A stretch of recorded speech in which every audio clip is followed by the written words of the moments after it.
안녕하세요. 오늘 콘텐츠 영상을 찍게 됐습니다.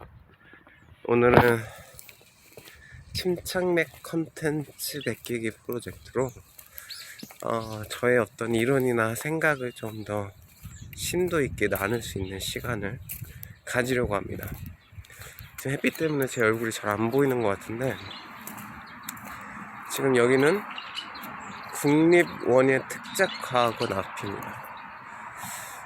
저도 사실 여기서 정확히 뭘 하는지는 잘 모릅니다만, 그게 중요한 게 아니고, 제가 지금, 오늘은 일요일이라 교회 가는 날인데, 그 가는 길에서 지금 찍고 있는 겁니다. 교회 가는 날, 사람들은 보통, 해당 날짜를 일요일이라고 부르는데, 교회에서는 주일이라고 지칭합니다. 주일이라고 말하는데, 주일이 주님의 날, 제가 알기로는 주님의 날이라는 의미로 주일이라고 합니다. 오늘 특별히 여유가 있었는데, 그 이유가 제가 평소에 마을버스를 타고 교회를 갔는데, 마을버스가 생각보다 너무 일찍 도착하는 바람에, 그래서 간단히 이 영상을 통해서 저의 생각을 공유해 보려고 합니다. 사실 오늘은 교회에서는 굉장히 중요한 날 중에 하나인 부활절입니다. 교회 다니시는 분들이라면 부활절에 대해서 어느 정도 아시겠지만, 모르시는 분들을 위해서 제가 아는 지식에서 잠깐 설명을 드리자면, 예수님이 십자가에 달리고 이제 3일 만에 부활을 하십니다.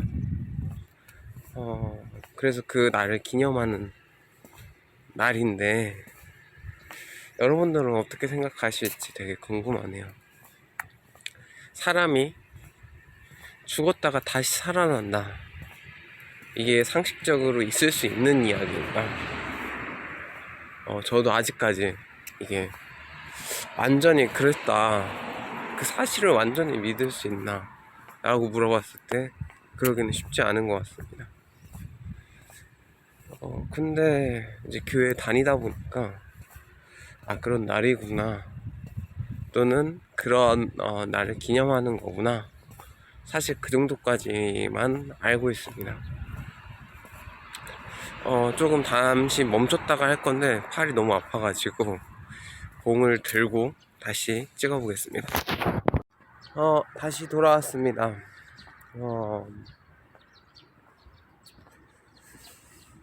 사실 사람이 부활했다, 죽은 사람이 살아났다, 이런 이야기를 사실 믿기가 쉽지 않죠. 저도 믿기가 쉽지 않았고 지금도 쉽지 않습니다. 근데 이게 왜 중요한 걸까요? 왜 기독교에서는 이 부활이라는 개념을 그토록 중요하게 여기고 기념하는 걸까요? 사실 그냥 세상에 어떤 증명하기 위한 입장에서 봤을 때는, 부활이 없어야, 부활이라는 어떤 사실이 또는 주장이 없어야 세상은 더 납득하기 쉬울 텐데 말이죠.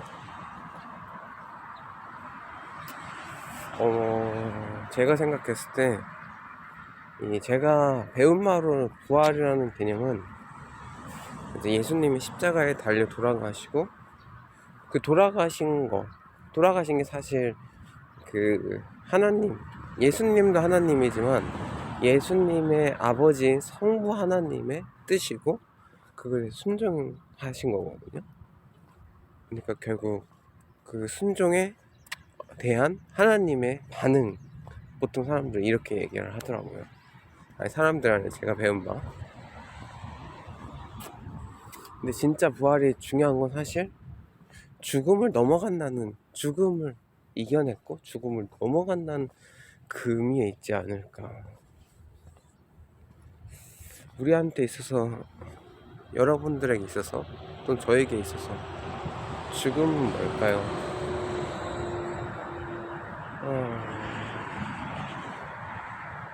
사실 저는 진짜 죽음이 두렵습니다. 사실 저 개인의 죽음이 두렵다기보다는 내 가족의 죽음, 내 친한 사람이나 사랑하는 사람에 대한 죽음이 너무 두렵습니다. 그들과 헤어져야 한다는 그 사실, 그들과 이별한다는 그 사실, 그 죽음이 두려운데, 성경에서 죽음은 잔다라는 표현을 합니다. 잔다라고 표현을 하는데요.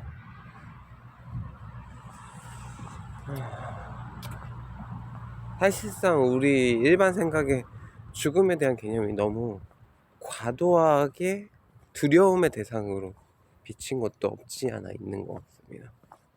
그러니까 잠시 잔다라고 표현할 정도로 성경에서의 죽음은 그렇게 무겁거나 힘들거나 괴롭지 않다는 거죠. 사실 그런 관점에서 봤을 때 그렇다면 꼭 부활도 사실 그렇게 엄청 중요한 개념이 아닐 수 있겠죠. 왜냐하면 죽음이라는 개념도 가벼운 거니까 가볍게 넘길 수 있는 거죠. 근데 여기서 말하는 죽음은 저는 다른 거라고 생각합니다. 신학적인 표현이라고 해야 될까? 신학적인 의미에서 죽음을 여기 그러니까 그냥 이 땅에서의 어떤 생명이 끊어지는 죽음에 잔다라는 표현과 신학적인 의미에서 죽음은 단절이라는 의미를 포함하고 있는데요. 단절. 그러니까 정확히 말하자면 하나님과의 관계의 단절입니다. 교회 안 다니시는 분들도 많이 들어봤겠지만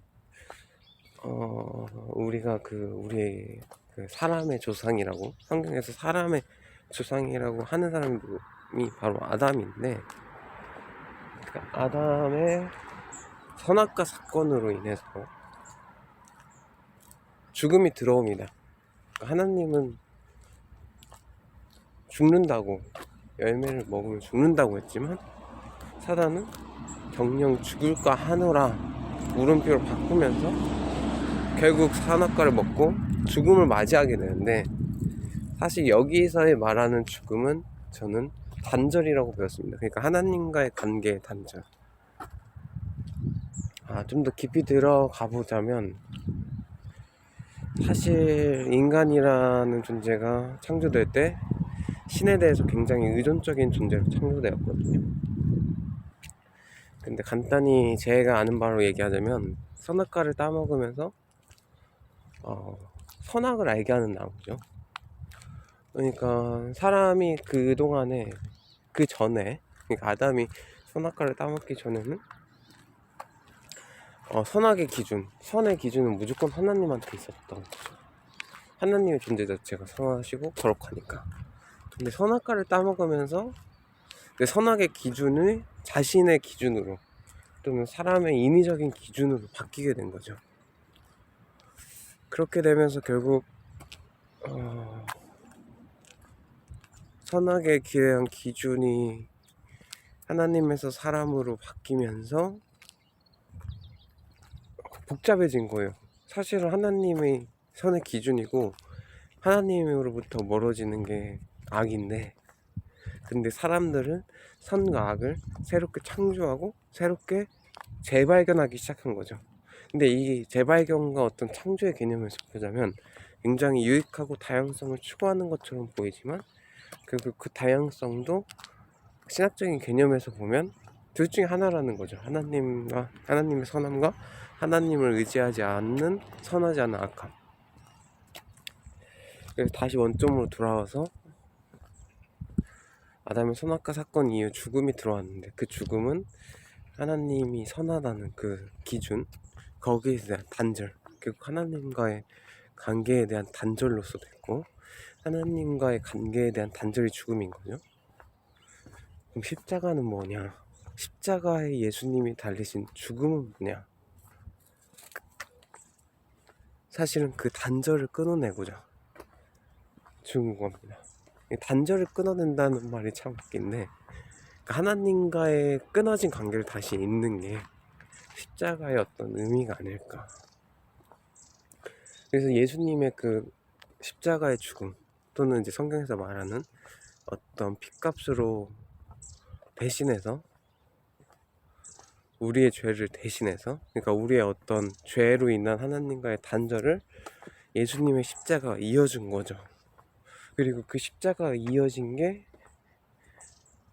단순히 관계가, 그래서 예수님이 했다 끝이 아니고 하나님께서 받아들여 주셨다는 그 진정한 그 하나님의 용서, 하나님의 받아들여짐에 있는 승인, 어떤 도전과 같은 게 부활이라고 저는 그렇게 알고 있습니다. 특히나 이번 고난주가 너무 사실 저한테는 행복한 시간이자 육체적으로는 힘든 시간이었는데, 그 이유는 감기 기운이 너무 왔고, 감기 기운이 왔는데 그렇기 때문에 이제 약을 먹고 조퇴를 하고, 그러면서 이제 성경을 읽을 시간이 사실 정말 많았거든요. 그러면서 이제 예수님의 그 고난주간, 예수님 십자가에 달리기까지의 그 시간들을 좀 더 깊이 있게 묵상해 볼 수 있었던 거죠. 혹시 제 티스토리를 읽고 계신 분이라면 그 기간에, 그 기간과 창조에 대해서 연결을 지으려는 시도를 보셨을 겁니다. 사실 성경에서 말하길 예수는 하나님이거든요. 그러니까 예수는 완전한 사람이자 완전한 하나님인데, 그 완전한 하나님은 사실 태초에 천지를 창조할 때도 계셨던 거죠. 천지에 계실 뿐만 아니라 사실 창조주였던 거죠. 그 창조주가 사실 7일 동안, 6일 동안 만들고 이제 7일 안식해서 7일 동안 천지 창조인데, 그 창조의, 천지 창조의 그거를 고난주간에 다시 한번 했다. 이제 그런 입장으로 제가 이제 저희 교회에서 어떤 살펴보고자 하는 메시지와 비슷하게 살펴봤거든요. 근데 너무 좋은 환경이, 너무 좋은 배경이 있어서 잠시 둘러본 시간을 갖고, 지금 여기가 호수거든요. 제가 저번에 영상에서도 보여드렸는데, 제 카메라로 담기에는 모자람이 많네요. 그래서 다시 돌아가서 생각해보면, 이제 부활절 기념으로, 고난주간 기념으로 저희는 하나님인 예수님이 고난주간에 천지창조의 같은 방식으로 새로운 창조를 했을 것이다. 단순히 이렇게만 들어보면 너무 이단 같고, 이거 뭐지? 이 사람 어떤 종파에 있는 거지? 싶기도 한데요. 그래서 이게 맞는지, 이게 과연 의미가 있는 접근 방법인지 제가 일주일 동안 열심히 탐구해 본 결과 약간의 버거지가 있었지만 굉장히 의미 있는 어떤 평행 이론을 가지고 있었습니다. 사실 그 자세한 내용을 다 기억을 지금 못하기 때문에 말씀드리기가 어려운데, 천지창조의 어떤 나를 하루하루 되짚어보면서 한번 생각해 보겠습니다. 천지창조의 첫째 날, 하나님은 수면 위에 운행하시는 그 장면이 나옵니다. 그래서 그 공간을, 성경에서 말하는 공간을 살펴보면 땅을 덮고 있는 흑암, 그 다음에 수면, 그러니까 물, 그 위에 수면 위에 공간, 그 공간에 하나님이 계시다. 일단 그렇게 볼 수 있습니다. 그런 공간에서 이제 하나님이 첫째 날 빛이 있으라 하시니 라고 합니다. 그러니까 빛을 만드시는데, 우리가 지금 여기 보이는 지금 보이시나요? 태양과 같은 빛이 아니었을 확률이 매우 높고요. 그 빛은 사실 어떤 생명의 빛, 그 정도로 저는 알고 있습니다. 잠시 사람이 오기 때문에 잠시 스탑하고 다시 말씀드리겠습니다. 제가 이제 생명의 빛까지 얘기를 했는데, 어, 생명의 빛. 그 빛을 만드셨고, 네, 저희 목사님의 견해로는 그 빛이 하나님이 거하시는 수면 위의 공간에 만들어졌다. 일단 그런 입장입니다. 그러면은 이제 이것과 고난주간에 예루살렘에서 입성을 하시거든요. 예수님이 나귀를 끌고 예루살렘에 입성하십니다. 나귀를 타고. 근데 예루살렘이라는 공간이 사실은 성전으로 지금 가는 길이거든요. 그러니까 성전이 사실 뭘까요? 성전이 하나님이 계신 공간, 사실 성전이라고 하거든요. 그러니까 예수님이 나귀를 타고 가는 그 시간이, 그 공간, 그것이 하나님의 성전으로 예수님이 입장하는 거예요.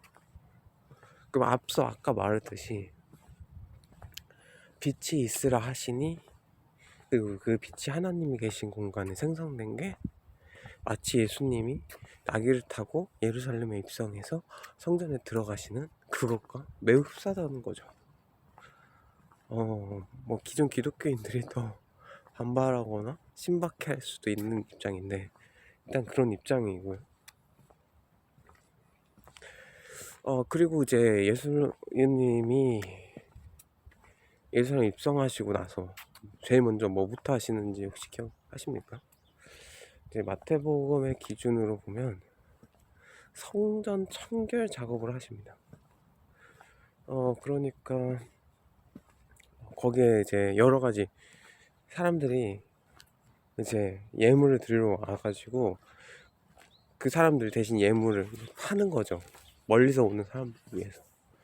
근데 이제 이게 어떤 좋은 의미에서 라기보다는 이제 완전 장사 속이 된 거죠. 시장이 된 거예요. 그래서 예수님이 이제 그거를 쏙싹 내쫓으시는데, 이 장면 또한 어떤 예수님의 빛이 비치고 그동안의 그 어둠했던 공간, 하나님의 성전이 되어야 되는데 어둠이었던 그 공간을 예수님이 청소하신다, 성결케 하신다, 그런 입장이 이제 됩니다. 진짜 많은 이야기인데 간단하게 이제 여섯째 날, 일곱째 날, 여섯째 날, 일곱째 날까지 보기 위해서 여기까지 하고, 그 다음에 둘째 날은 이제 궁창, 하나님이 궁창을 만드셔서 윗물과 아랫물로 나누십니다. 이 부분이 상당히 사람들이 어렵게 생각할 수 있는데, 아까 얘기했던 땅, 그 다음에 물, 그 다음에 수면 위에 하나님의 공간, 여기서 그 물 위에 있는 그 공간에 궁창을 만들었어요. 근데 이 궁창이 이게 어떤 나뉘는 경계라고 생각하면 될 것 같고, 그래서 윗물과 아랫물로 나누는데, 이제 저는 이걸 어떻게 봤느냐, 예루살렘 입성 두 번째 날 이제 예수님은 종교 지도자들, 뭐 바리새인이랑 뭐 이런 사람들, 대제사장들 이런 사람들과 어떤 논의를 펼칩니다. 이제 사두개인들도 있었던 것 같고요. 이제 그 사람들과 어떤 종교적인 논쟁, 도덕적인 논쟁, 이런 논쟁을 펼치는데, 예수님이 칼로 물을 가르듯이 그들의 어떤 논의 지점을 정확하게 파악하고, 이렇게 해야 된다, 또 이런 방식이다, 또 이런 방식이 잘못됐다, 이런 것들 명확히 얘기하시거든요. 그런 부분에서 예수님이 어떤 궁창의 역할, 그러니까 사실 궁창에서 윗물과 아랫물을 나눈 것은 위에 있는 하늘 성전 공간과 아래 땅 흑암으로 덮인 땅의 그 공간을 나눈다, 그런 의미로 볼 수도 있고, 그런 의미로 이제 접근했을 때 종교 지도자들과 그들은 사실 자신들이 어떤 하늘 성전을 지키는 사람이니까 거룩한 존재라고 생각했지만, 예수님의 그 궁창을 만들었을 때 둘째 날의 그 기준으로 봤을 때는 그게 아니었던 거죠. 오히려 그들의 어떤 영적 상태, 신앙적 상태는 땅의 혼돈과 같은 그런 상태였던 거죠. 네, 그것들 그래서 저는 움직이는 공창으로 표현했거든요. 예수님이 그 이전에 천지창조 둘째 날에는 어떤 경계선 가이드라인에 그냥 그런 궁창을 만드셨다면 지금은 아예 그 기준이 움직이는 거죠. 그 다음 더 얘기하고 싶지만 셋째 날은 궁창을 나누고 셋째 날 기억이 안 나네. 셋째 날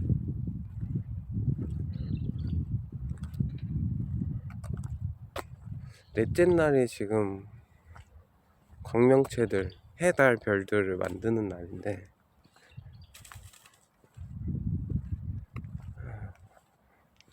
잠시만요.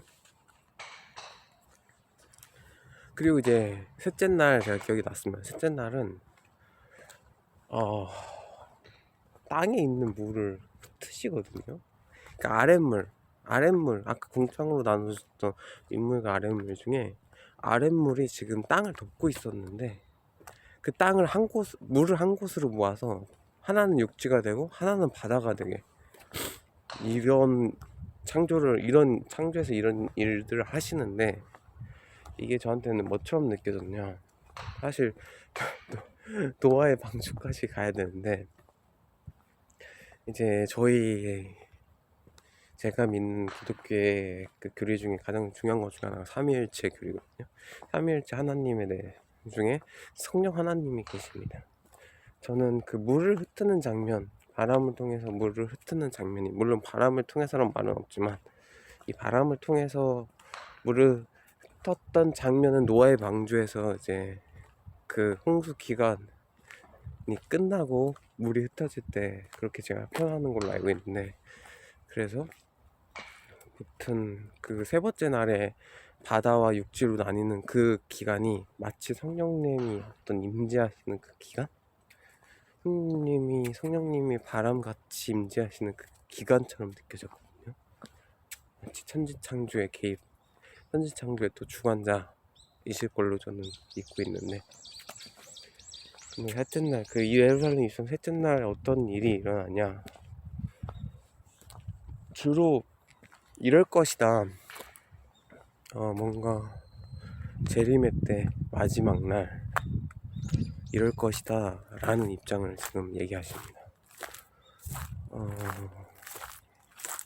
마지막 날 어떤 사람들 뭐 간단히 제가 생각나는 건데 양떼와 숫대로 나뉜다. 그러니까 진짜 믿는 사람들은 구원을 받을 것이고 믿지 않는 사람들은 심판을 받겠죠. 그거에 대한 이야기를 하시는데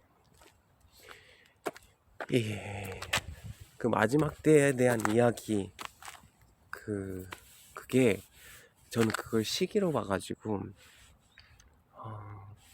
예수님 십자가에 달려 돌아가시고 부활하시고 이제 승천을 하시거든요, 하늘로. 그 이후에 이제 성령 하나님이 임재를 하는데 오순절 성령 강림주의 그때부터 이제 어떤 성령의 역사가 일어나는데, 저는 그 셋째 날에 대한 이야기가 성령이 임한 후, 그러니까 성령이 어떤 셋째 날에는 땅과 물을 바다를 나눴다면 예루살렘 셋째 날에는 그것에 대한 암시적인 이야기를 한 게 아닌가. 이 정확한 이야기는 티스토리에서 더 자세히 들어야겠지만, 그래서 하여튼 그 마지막 때 성령님이 이 땅에 어떤 성령 강림이 일어나고 예수님의 재림이 일어나기 전까지의 그 사건을 성전 예루살렘에 입성한 지 셋째 날에 그거를 얘기하셨다. 저는 이제 그런 식으로 받아들였습니다. 이해했습니다. 그러면은 잠시 사람들이 오기 때문에 잠시 멈췄다가 다시 넷째 날로 넘어가 보겠습니다. 다음은 넷째 날입니다. 천지창조 넷째 날에 어떤 일이 일어났냐면 이제 광명체들을 만들거든요. 해와 달과 별들. 이제 저는 그걸 보면서 사실 이제 거기서 예루살렘 입성 넷째 날에서는 주요하게 눈에 띄는 게 한 여인이 향유 컵을 깨뜨려서 예수님의 장례를 준비합니다. 근데 아까 첫째 날에 대해서 얘기했듯이 첫째 날에 빛이 있으라 했을 때 빛과 어둠을 나눈 그 빛과 그 빛이 있었으면 낮과 밤이 당연히 가려졌을 텐데 왜 넷째 날에 또 만들었냐. 그러니까 첫째 날의 빛이 생명의 빛이라면 넷째 날에 그런 해와 달과 그거는 물리적인 빛과 그런 것들을 뜻하는 거겠죠. 그래서 물리적인 빛이 이제 넷째 날에 만들어지는데 사실 예수님이 만약에 생명의 빛, 첫째 날에 창조한 그 생명의 빛과 같다면 넷째 날에 창조된 그 빛, 작은 광명체들과 해와 달은 왠지 성도?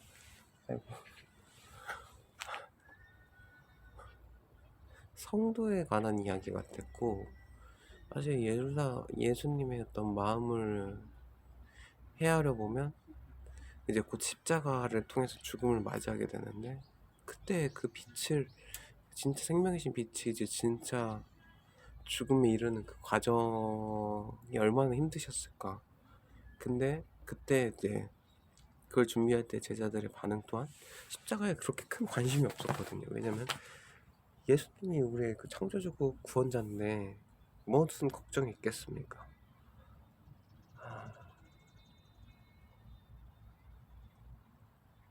근데 이제 그런 제자들은 이제 거기서 이제 유다도 예수님을 팔 생각을 가지고 이제 접선을 하거든요. 종교 지도자들과.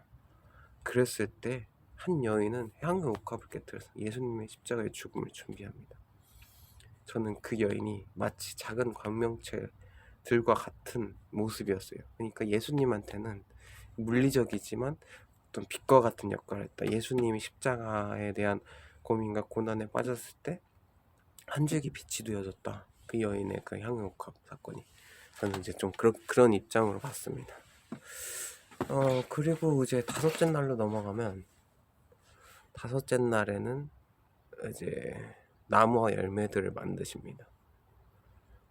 나무와 어떤 채소들, 씨 맺는 나무와 채소와 열매들, 그것들을 만드는 다섯째 날에는 주로 제가 느꼈을 때 이제 기억나는 것 중에 하나는 달란트 이야기인데, 예루살렘 집 다섯째 달란트 이야기가 이제 달란트를 주면서 이제 잘 쓰고 벌어오라고 줬는데, 한 명은 내 주인은 허투루 쓰지 않는 분이라고 해서 땅에 묻어두었다가 그대로 다시 가져오고, 그 종은 혼나고 잘 벌어온 종들은 이제 더 주거든요. 그것을 통해서 봤던 것은 결국 열매가 없으면 혼나고, 열매가 있으면 이제 더 열매를 맺도록 하나님 주신다.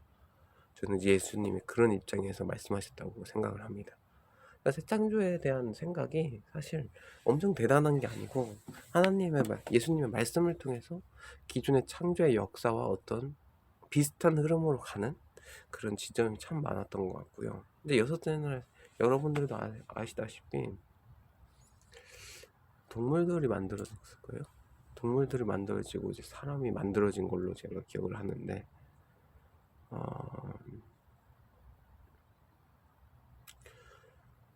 이때 여섯째 날은 무슨 일이 있었을까요?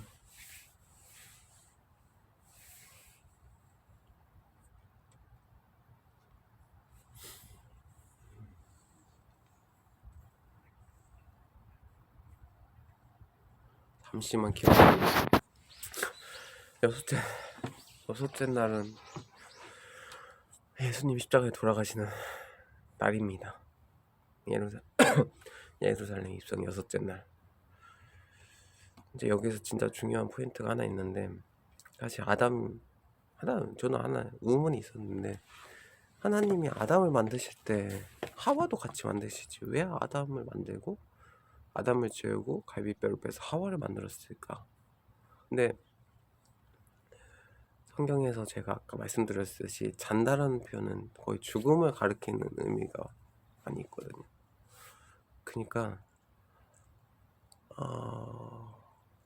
하나님이 아담을 급진적인 이야기일 수도 있겠지만 수술대 위에 올려서 한 번 죽이고 갈비뼈를 꺼내고 다시 살렸다. 저는 그런 방식으로 이해했습니다. 이제 여기서 말하고 싶은 제 핵심 포인트는 아담의 죽음이 하와라는 자신의 돕는 배필이라는 생명이 탄생하게 되는 그걸 보여줬고, 결국에는 하나님이 말씀하시고 싶었던 천지창조에서 가장 중요한 거는 사랑하는 대상에 앞서 죽음이 있었다는 거죠.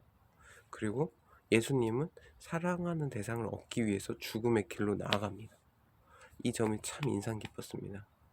그리고 마지막 일곱째 날, 일곱째 날은 드디어